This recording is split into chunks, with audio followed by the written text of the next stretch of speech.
Hello and welcome. My name is Peace Mitchell and I'm co-founder of Women Changing the World Press. Before we begin, I would like to pay my respects to the traditional owners of the land that I live and work on, the people of Mamu country in North Queensland.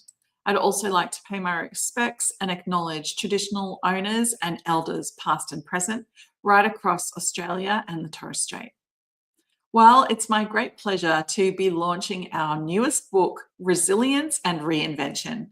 And to help me celebrate, I have one of our fabulous co-authors joining me today.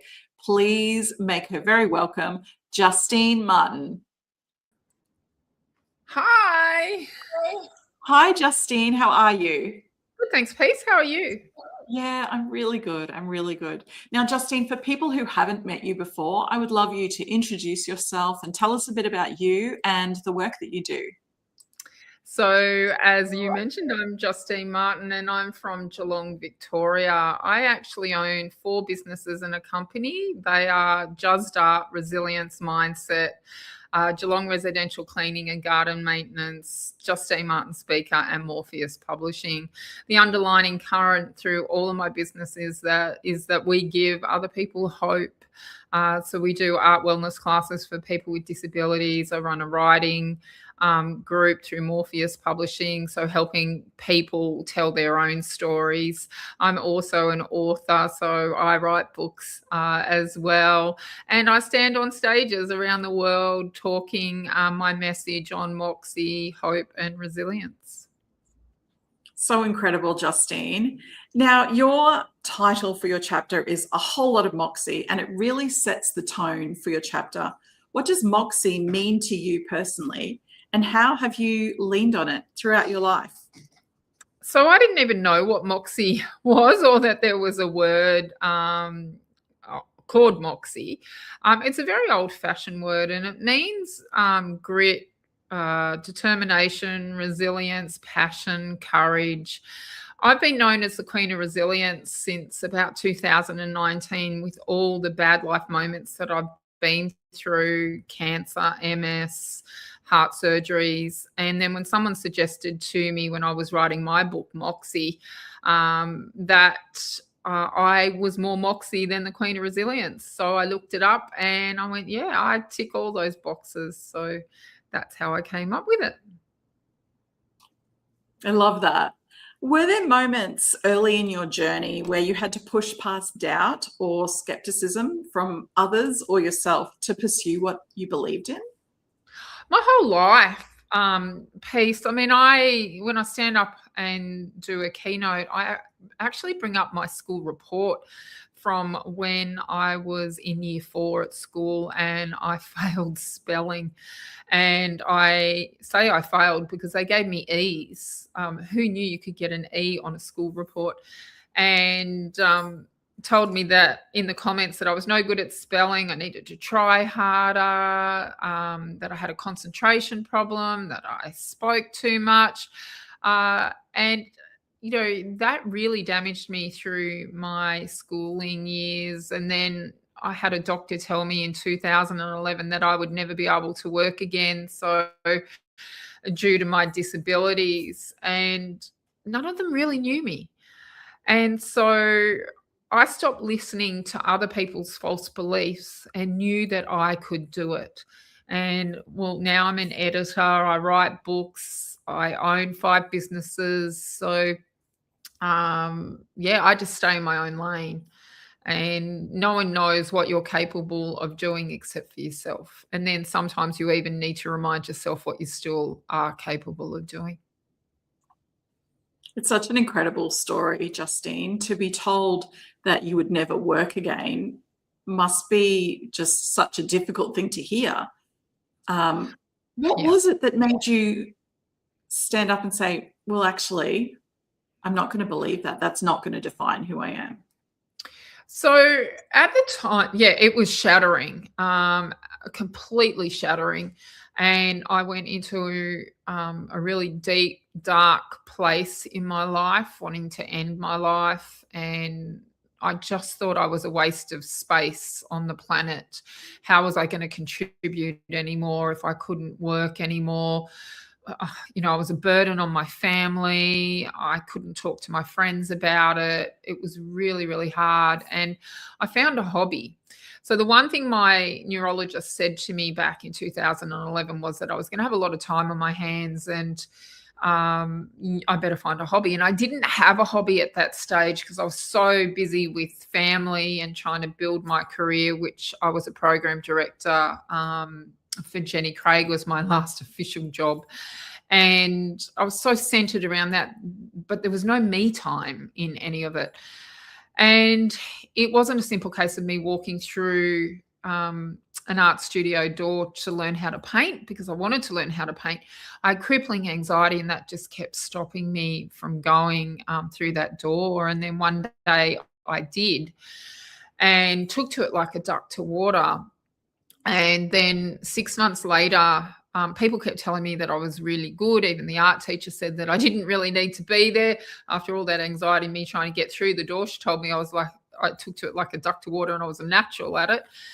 So I decided to enter my first art exhibition. Now, I was solely reliant on another human being. I couldn't get any Centrelink money. He had financial coercive control over me, and I couldn't even spend 1 cent without him questioning it. And it was really, really a hard place to be in. And I'm sure there's a lot of women out there that are in a similar situation.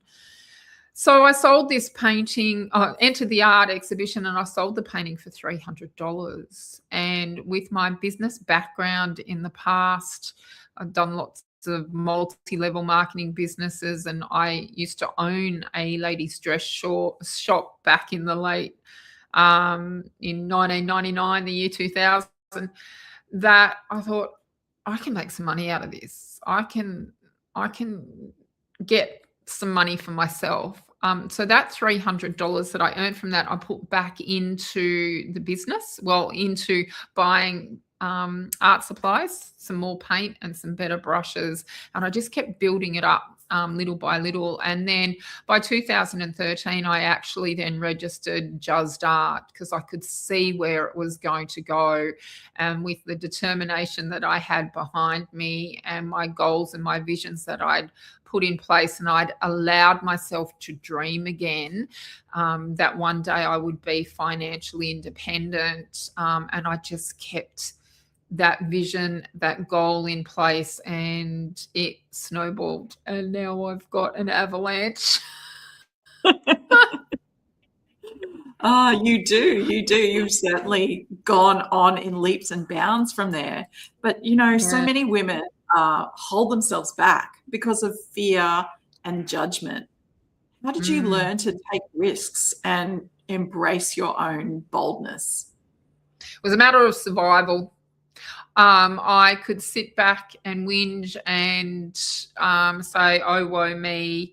How was I going to live on $24,000 a year by myself and have the quality of life that I wanted to have? And money just gives us choice. And a lot of people have an issue with money because that's from their parents, their grandparents, that's been passed down.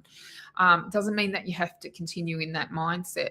Money just gives us choice. And I wanted the choice to walk into a supermarket, and instead of buying the budget mince, to get the 5-star mince, or to get the budget cut of steak, to go in there and buy a nice, thick, expensive steak. And that's what it came down to, and setting out what my goals were.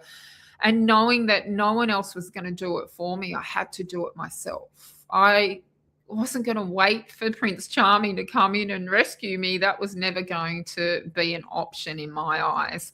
And, if you don't go forward and do something, it's 100% no, you failed. But, if you go through and you give it 100% of your effort in trying to do it, yeah, it might fail, but that's a 50% fail rate. Well, in my case, I don't even class it as 50%. Okay, there's 10% it might fail over there, but 90%, I'm going to make it work, and I'm going to find a way to make it work. You know that old saying, say yes and then work out how?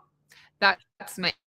I live by that. I'll say yes and then go, okay, what do I need to do? How am I going to do this? How am I going to adapt and modify around my disabilities and around life to make it a success? And it doesn't matter if it takes twice the amount of time than what a normal person does to do it.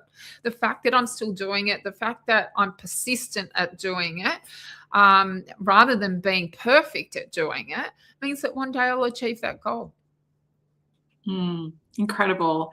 And yeah, I think that positive mindset that you have, and that 10% of it might fail, but it's probably going to work if I keep trying. I love that. I really do. Now, the book's called Resilience and Reinvention. You've talked about resilience. I'd love to hear about reinvention, because I know that there's been many times throughout your life where you've reinvented yourself. Can you tell us a bit more about this? So I used to be, one instance that I can think of was I used to be 125 kilos and never wore makeup, hardly even put a bra on, and never wore shoes when I walked out of the house. And I had such low self-esteem about myself. I was not happy at all. And then one day I just thought, forever's a long time to be living like this, and I want to live a healthier life. What do I need to do in order to change to reach the goals? And putting goals in place has been a huge thing for me, and in reinventing myself. So, if you don't like something about yourself, you have the ability to change it. Again, it might not happen overnight, but we all have the capacity that we can change something in our lives. I mean, I'm never going to be cured from MS, but I am in remission at the moment because of the lifestyle changes and the mindset and the exercise and the food that I now eat. I also, are at my ideal weight, but that didn't happen overnight. That took years to get to, but it was, again, not losing sight of where I wanted to go and what I want to do. So reinvention is sitting down and working out what you want to reinvent to, whether it's reinventing, the way that you're looking, the way that you're dressing, the way that you've had your hair, a new business, a new life, and sitting it down and breaking it into smaller goals, achievable, smart goals, and then go, okay, well, I can do this today for that, or I can do this and I can do this, and I'm working to this, and I want this done by the end of the month. I want this done by 6 months' time. I want this done by 12 months' time. Where will I be in 5 years, and what do I want to happen? I'm very big on vision boards, and they are absolutely everywhere. There's one that's on the screensaver on my phone. It's actually on my wallpaper screensavers on my laptops. It's on the fridge. It's beside my bathroom mirror. It's on the studio. It's the same thing, just printed off. I do it in Canva, and I can update it anytime. As I've reached those goals, I update them, and that my subconscious is constantly taking in where I want to be, and the reinvention happens in the journey. So sometimes you don't even have to consciously think about it, but it's happening. I love that. That's amazing. So, Justine, if you could go back in time to talk to your younger self, perhaps on that day that you were given that diagnosis by that doctor who said you would never work again, what do you wish that you could say to your younger self? Don't listen to other people's false beliefs. 100%. And, I can go all the way back to when I was a child as well. Don't listen to other people's false beliefs. So, Justine talks too much. I get paid thousands to stand on stages and talk. Justine can't spell. Well, she can now. And there's programs that can assist, like Grammarly, in that. Yeah, don't listen to someone else's false beliefs. I mean, if you're even in a relationship or a marriage and, they're not very nice to you, well, you don't have to stay there forever. Have an exit plan. Don't listen to their false beliefs. I love that. Such great advice for all of us. Well, thank you so much, Justine. It's been an honor to have your story in resilience and reinvention, and I've really enjoyed catching up with you today. Thanks for having me. It was a perfect title for my life and my chapter in there. So I hope the book goes really well and that we get Amazon best-selling badges on there. Yay, so exciting. Well, thank you so much again, Justine, and thank you everyone who's tuned in. Please keep enjoying our online festival. We have chapter readings, workshops, and other author interviews you can catch up on. And of course, don't forget to order your copy of Resilience and Reinvention on sale now at wcwpress.com and out on Amazon tomorrow. Thanks, Awesome. everyone. Thanks, Justine. Bye. Thank you. Bye.